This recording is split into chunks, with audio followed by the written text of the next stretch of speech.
Tamén no baloncesto, que o equipo senior masculino conseguía, despois de moito sacrificio, a permanencia na Liga en terceira federación e, polo tanto, estará unha campaña máis en esta división. Precisamente temos en comunicación telefónica para que nos faga un balance do que foi esta tempada ao técnico do equipo senior masculino. Luís Fraga, que tal? Boas tardes. Hola, boas tardes. Bueno, houbo que sufrir, como xa estamos acostumados nos últimos tempos, pero ao final, afortunadamente, o equipo conseguía esa tan ansiada permanencia, o que pasa que a cousa estivo realmente emocionante e ata o final, porque o derradeiro partido era ni máis ni menos que contra o líder, o Círculo Gijón Baloncesto, un encontro que se decidía, pues nos comentabas antes, a micrófono pechado, en los últimos minutos, ademais por únicamente 2 puntos de diferencia. Unha derrota, podemos decir, ata inxusta contra o líder. Pois sí, a verdade é que estuvo moi emocionante co Bendís, hasta o pitido final que nos enterábamos que perdía de Betanzos en Orense, pois non sabíamos se estábamos salvados. De todas formas, nos fixemos un gran partido contra o equipo de Xixón, que como dices é o líder da competición. Estuvimos a piques de gañar, pero bueno, al final cousas do xogo, unha mala decisión arbitral nos privou de unha posesión para ponernos por delante, e a partir de aí pois bueno, foi un partido decidido na última xogada por 2 puntos, e que nos deixa contentos porque o traballo estaba feito. Bueno, pois esas cousas que suceden no xogo, la suerte, cousas que non podes controlar, pois son as que deciden. E sobre todo contentos porque mantivemos a categoría que estaba complicado. Nos estaban pasando noticias cada 2 por 3 e de tanto se iba ganando no descanso. En Lugo, en cambio, Siria perdía, despois ao revés, Siria acaba gañando de 5 puntos, simplemente por un punto pois Betanzos perde o partido e o que queda carto e acaba descendendo, non? Bueno, o fundamental é iso, non? É que o equipo despide nesta tempada con bo sabor de boca, ademais, como nos comentabas, prácticamente gañando ao mellor equipo da categoría desta terceira federación, o Círculo Gijón Baloncesto, e tamén, lóxicamente, con esa pequena axuda, non? Da derrota do conxunto brigantino.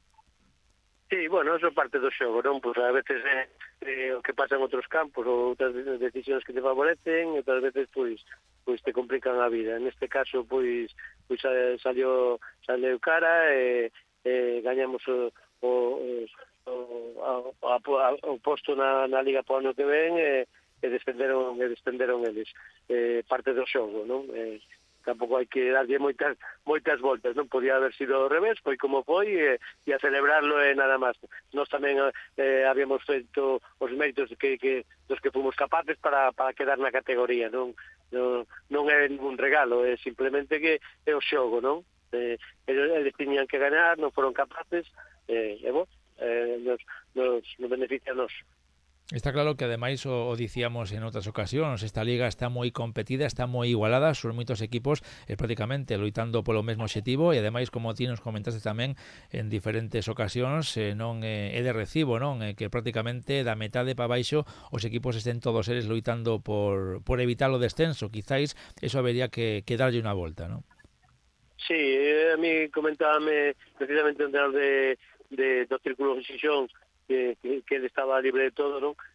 Comentaba que era unha liga angustiosa, non? Que desde 5 equipos xogamos por arriba, que bueno, pues é doado, pero despois hai 7 mínimo que estáis loitando por salvar. É unha angustia constante, non?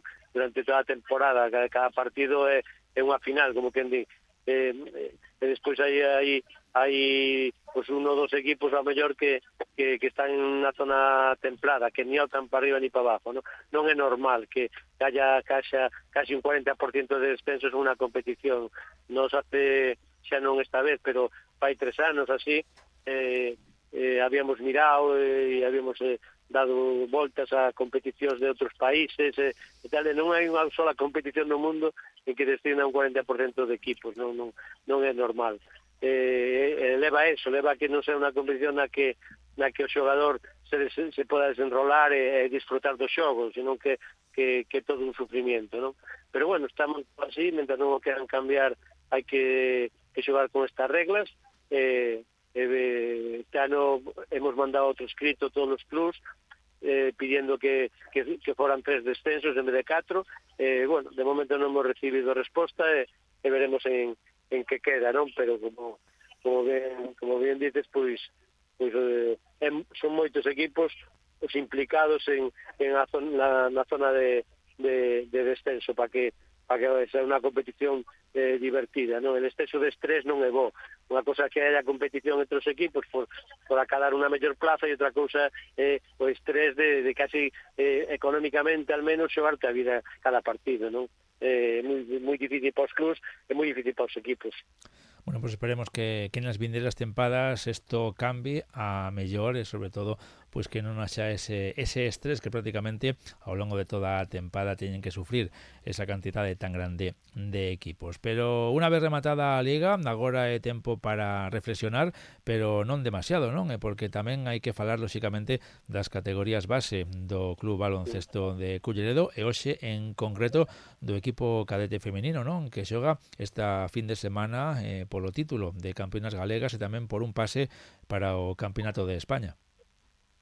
Efectivamente, este sábado, mañán, ás 10:30, pois as cadetes femeninas xogan o partido contra o Vázquez Coruña desde semifinal. A outra semifinal a xogan o Celta e o Ensino de Lugo. Os equipos que gañen pois pasan directos ao Campeonato de España, non? Dá dereito a xogar a final, lóxicamente, por ser o campeón galego, pero o mellor de todo é que xa te clasifica directamente para o Campeonato de España, que esta vez en Algeciras e do 18 ao 24 de maio. E bueno, nos estamos ca ilusión de pasar a un partido, todo é posible, non? Durante a tempada hemos hecho un temporadón, as nenas han estado a un nivel altísimo, en la segunda fase han ganado los 10 partidos y siempre con solvencia. Na primeira fase solo perdimos un partido contra el Ensino de Lugo, somos o único equipo que solo ha perdido un partido en la competición, pero todo eso se queda atrás. Ahora te lo juegas todo un partido y si bien durante la liga a las que ya hemos ganado los 2 partidos, pues bueno, los equipos evolucionan también y no solo evolucionan, sino que también tienes que ver que en un partido pues hay muchos factores, ¿no? Desde una lesión, un arbitraje, la suerte también influye. Y bueno, pues va a ser un partido duro, va a ser un partido complicado y en el que espero que simplemente que compitamos a un nivel que somos capaces y posiblemente, si es así, pues podamos disfrutar de otro pase al Campeonato de España, que creo que las chavalas o merecen por o traballo que realizan todo o ano. Bueno, imagino que para estas rapazas do equipo cadete xa é todo un premio disputar esta fase final. Sí, eu teño claro que cando empeza a competición os equipos do club que optan a puestos importantes o que teñen que facer é estar nas fases finales. Unha vez que llegas ás fases finais, pois aí xa é un pouco unha lotería, non? Hombre, estaríamos encantados de clasificarnos e ser campeones galegos, lóxicamente, pero hai que ser conscientes de que os rivales tamén xogan, que o Celta e o Ensino son equipos que xogan na liga, la máxima liga femenina do país, que teñen boas canteiras, o Vázquez Coruña pois é un equipo punteiro tamén, máis masculino, lóxicamente, pero que tamén traballa en femenino. Entón, el que Culleredo esté junto a 3 nombres ACB, por decirlo así, ACB femenino e masculino, esté aí metido e esté con opciones, creo que xa dice moito do traballo que facemos e non podemos exigir máis, ¿no? Ahora vamos a tratar de rematarlo, pero o premio eu creo que é ao traballo e obriga ao mellor tamén é estar nesas fases, é o que queremos obrigar a nuestros xogadores que compitan e seamos capaces de estar aí. Ahora, todo o que veña, pois será doado de recibir e esperemos que estar en outro campeonato de España, que sería bonito para todos. Pois paso a paso, primeiro esa semifinal, mañá sábado ás 10:30 no pabellón municipal de Oburgo, no Club Baloncesto de Culleredo contra o Básquet Coruña, e en caso de victoria, pois o domingo, ese encontro, esa gran final contra o vencedor do partido entre o Cafés Candelas Ensino e o Celta Baloncesto, que será a 7. A 7 da tarde, sí. Bueno, pues quedamos Esperemos, pendentes. esperemos emplazarnos para esa hora. A ver se sorte poden estar as rapazas do clube cullerdense. Pois Luís Fraga, como sempre, moitísimas gracias por atendernos e seguimos en contacto. Ben, gracias a vos. Un saúdo. Hasta a próxima. Ata logo. Saúdo.